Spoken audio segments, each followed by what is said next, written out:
Hello friends, welcome back to my channel. तो आज की इस वीडियो में हम लोग कुछ ऐसे ड्रग्स के बारे में जानने वाले हैं जिसका यूज अक्सर ओटी में, हॉस्पिटल्स में हुआ करता है। अगर किसी का ऑपरेशन होना है और वो भी पूरी तरीके से बेहोश करके करना है तो मोस्टली ये सारे जो इंजेक्शंस हैं वो यूज होते हैं।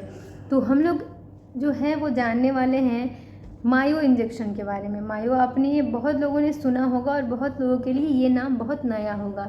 मायो दो ड्रग्स का कॉम्बिनेशन होता है, मायो पायरोलेट मेनली है।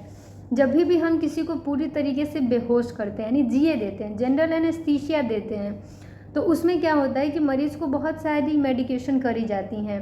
सर्जरी के दौरान मसल रिलैक्स रहें, इसके लिए मसल रिलैक्सेंट दिए जाते हैं। तो अब जो है सर्जरी तो हो गई, सर्जरी हो गई और अब मरीज़ को होश में भी लाना है।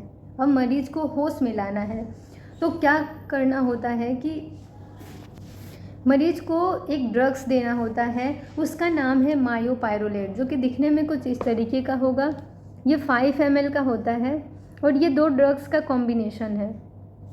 तो ये जो इंजेक्शन है मेनली दो ड्रग्स का कॉम्बिनेशन है। पहला है ग्लाइकोपायरोलेट और दूसरा है नियोस्टिगमेंट। ग्लाइकोपायरोलेट की अगर इसमें हम क्वांटिटी देखें तो 0.5 mg होता है और अगर वही हम लोग देखें नियोस्टिगमेंट का तो वो होता है 2.5 mg। इसके पीछे इसका कंपोजिशन बहुत ही अच्छे से लिखा होता है, तो आप उसे देख सकते हैं। तो फिर से रिपीट करते हैं कि ग्लाइकोपायरोलेट जो है वो 0.5 mg होगा और नियोस्टिगमेंट जो है वो 2.5 mg होगा।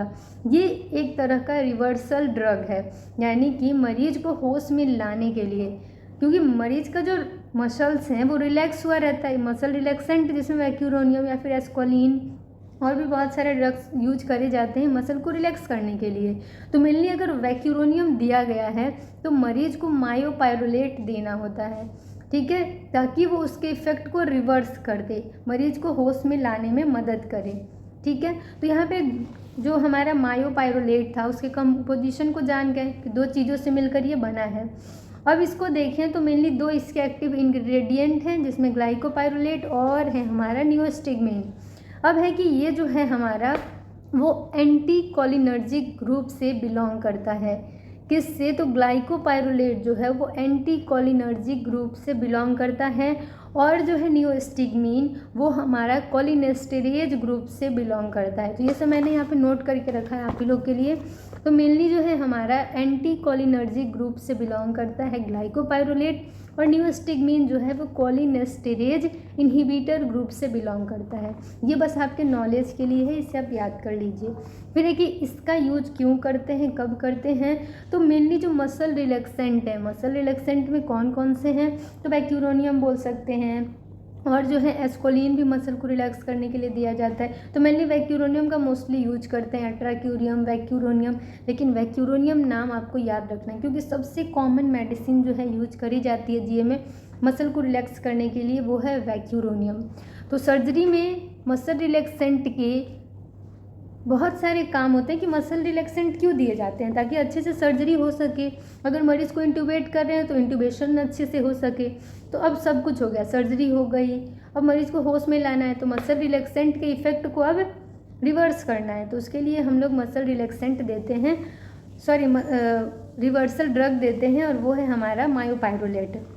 अब है कि इसको देना किस रूट से है, ये तो नहीं है कि हम लोग सबक्यूटेनियस रूट से या फिर आईएम इंजेक्शन के रूप में दे रहे हैं, नहीं, आईवी रूट से इसे एडमिनिस्टर करना होता है, आईवी रूट से देना होता है।